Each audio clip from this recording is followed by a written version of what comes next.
o clangor do aço contra aço, o som estridente que ecoava pelos campos de batalha, um lembrete constante da luta pela sobrevivência. O estrondo de cascos no campo de batalha, cavalos galopando com uma força implacável, carregando cavaleiros prontos para a batalha, os gritos angustiados dos feridos, a dor e o desespero que se seguiam a cada confronto, uma visão comum e trágica. Esses eram os sons da guerra na Idade Média, um período brutal e sangrento da história. Cada batalha era uma luta pela sobrevivência e pelo poder.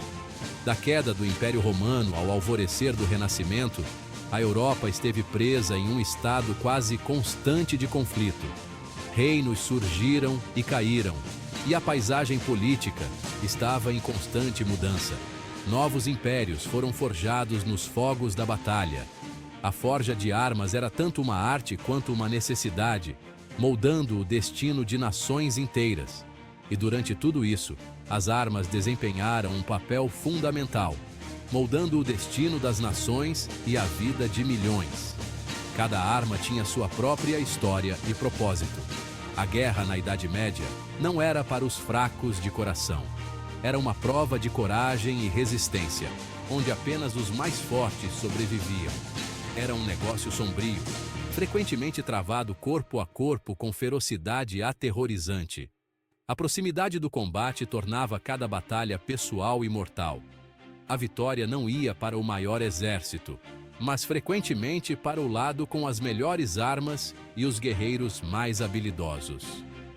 A habilidade e a estratégia eram tão importantes quanto a força bruta. Este ensaio o levará a uma jornada pelo arsenal medieval, explorando as armas icônicas que tornaram essas batalhas tão lendárias. Cada arma tinha um papel crucial no campo de batalha. Vamos mergulhar no abraço mortal das espadas, instrumentos de precisão e poder que decidiram o destino de muitos. No poder silencioso, mas mortal, dos arcos, que podiam mudar o curso de uma batalha à distância. E no poder inspirador das máquinas de cerco, que derrubavam muralhas e abriam caminho para a vitória. Prepare-se para descobrir a engenhosidade por trás dessas ferramentas de guerra e o impacto que elas tiveram na própria estrutura da sociedade medieval. Cada inovação tecnológica trazia novas possibilidades e desafios. Pois, ao entender essas armas, obtemos uma compreensão mais profunda dos homens que as manejaram e da época em que viveram. Suas histórias são entrelaçadas com as das armas que empunhavam. Esta exploração do armamento medieval não é meramente um catálogo de morte e destruição. É uma janela para a mente e o coração dos guerreiros medievais.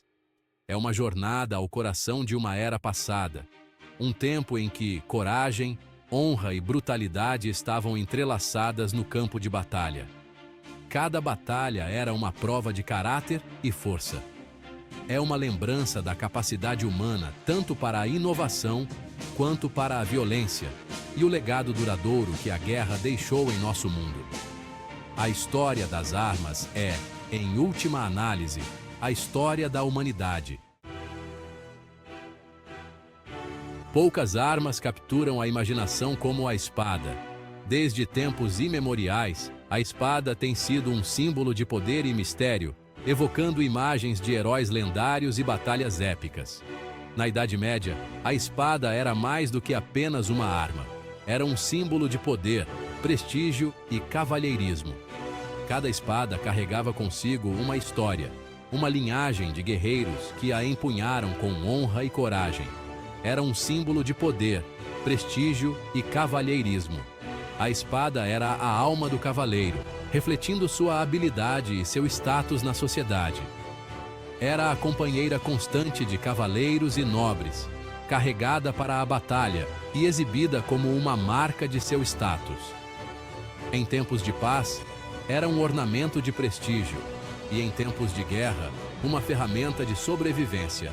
Mas, além de seu valor simbólico, as espadas também eram ferramentas de guerra brutalmente eficazes, capazes de infligir ferimentos devastadores no inimigo.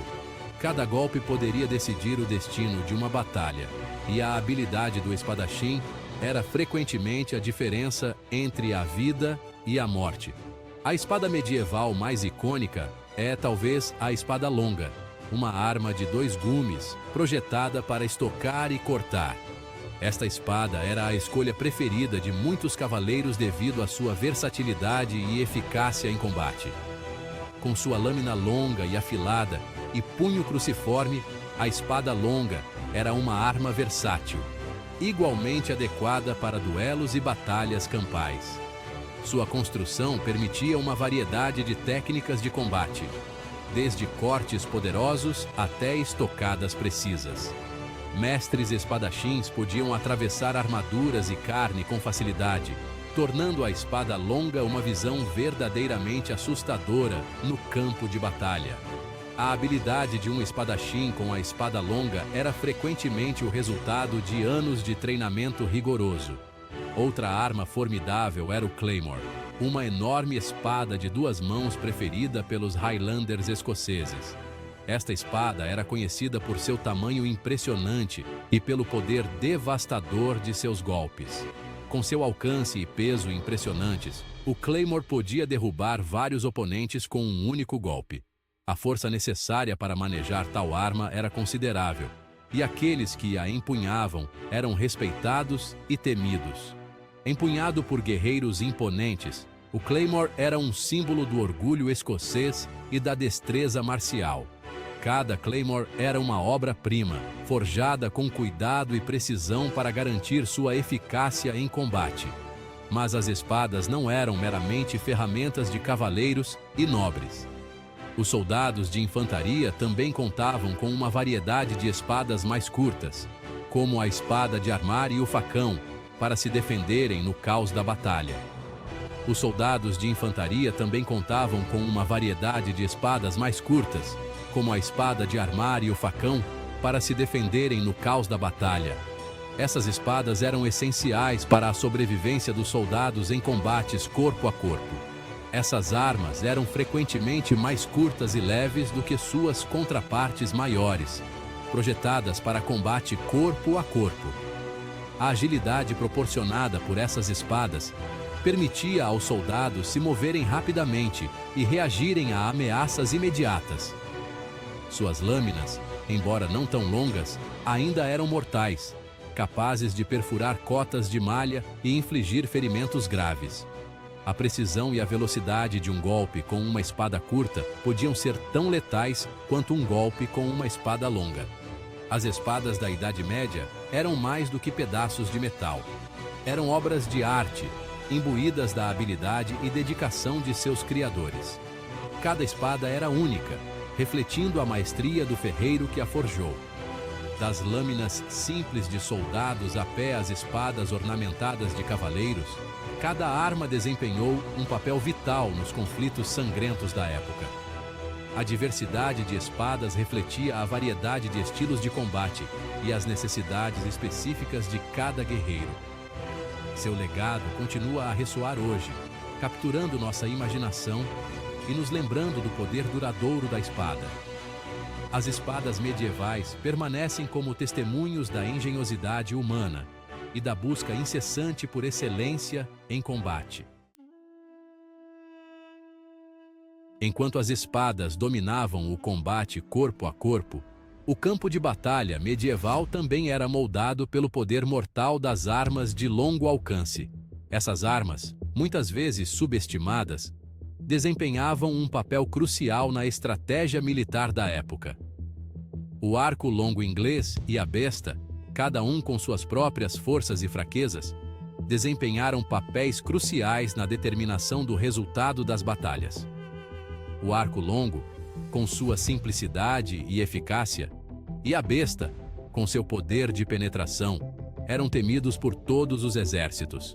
Essas armas permitiam que os exércitos infligissem baixas à distância, rompendo formações inimigas e semeando o caos antes do confronto do combate corpo a corpo. A capacidade de atacar de longe mudou a dinâmica das batalhas, forçando os comandantes a repensar suas táticas. O arco longo, uma arma simples, mas elegante, era apreciado pelos arqueiros ingleses por sua potência e precisão. Sua construção, embora básica, exigia habilidade e dedicação para ser dominada. Feito de uma única peça de madeira de teixo, o arco longo podia lançar flechas a distâncias impressionantes, capaz de perfurar armaduras e derrubar até mesmo cavaleiros fortemente armados. A madeira de teixo era escolhida por sua flexibilidade e resistência, tornando cada arco uma obra-prima. Arqueiros ingleses treinavam rigorosamente desde tenra idade, desenvolvendo a força e a precisão necessárias para liberar saraivadas devastadoras sobre o inimigo. Esse treinamento intenso era essencial para garantir a eficácia no campo de batalha. A besta, embora mais lenta para recarregar, oferecia um poder de penetração ainda maior do que o arco longo. Seu design mecânico permitia que soldados menos treinados a utilizassem com eficácia. Seu mecanismo permitia um disparo mais poderoso, lançando virotes com força incrível. Esses virotes podiam perfurar as armaduras mais resistentes, tornando a besta uma arma temida em qualquer batalha. As bestas podiam ser usadas de forma eficaz por soldados com menos treinamento do que arqueiros, tornando-as um trunfo valioso para exércitos em toda a Europa. Isso democratizou o uso de armas de longo alcance, permitindo que mais soldados contribuíssem para a batalha. O uso de armas de longo alcance teve um impacto profundo na guerra medieval. Elas mudaram a forma como as batalhas eram travadas, introduzindo uma nova dimensão de estratégia e tática. Exércitos que podiam utilizar efetivamente arcos longos ou bestas tinham uma vantagem significativa no campo de batalha. Essa vantagem, muitas vezes, se traduzia em vitórias decisivas e mudanças no curso da história. O arco longo, em particular, tornou-se um símbolo do poderio militar inglês, desempenhando um papel decisivo em vitórias como a Batalha de Azincourt, onde arqueiros ingleses dizimaram o exército francês. Essa batalha é frequentemente citada como um exemplo do poder devastador do arco longo. A besta, por sua vez, tornou-se um grampo da guerra de cerco, usada para eliminar defensores nas muralhas do castelo e enfraquecer as fortificações inimigas. Sua capacidade de causar danos significativos a estruturas defensivas a tornou indispensável em cercos prolongados. O arco longo e a besta foram instrumentos de morte que trouxeram um novo nível de letalidade à guerra medieval. Eles não apenas aumentaram o número de baixas, mas também mudaram a forma como as batalhas eram planejadas e executadas. Eles destacaram a importância do combate à distância e forçaram os comandantes a adaptar suas táticas. A necessidade de proteger os arqueiros e besteiros tornou-se uma prioridade, influenciando a formação e o movimento das tropas. Seu impacto no campo de batalha foi inegável, moldando o curso das batalhas e deixando uma marca duradoura na história da guerra medieval. A evolução dessas armas de longo alcance continua a ser estudada e admirada até hoje, refletindo sua importância na arte da guerra.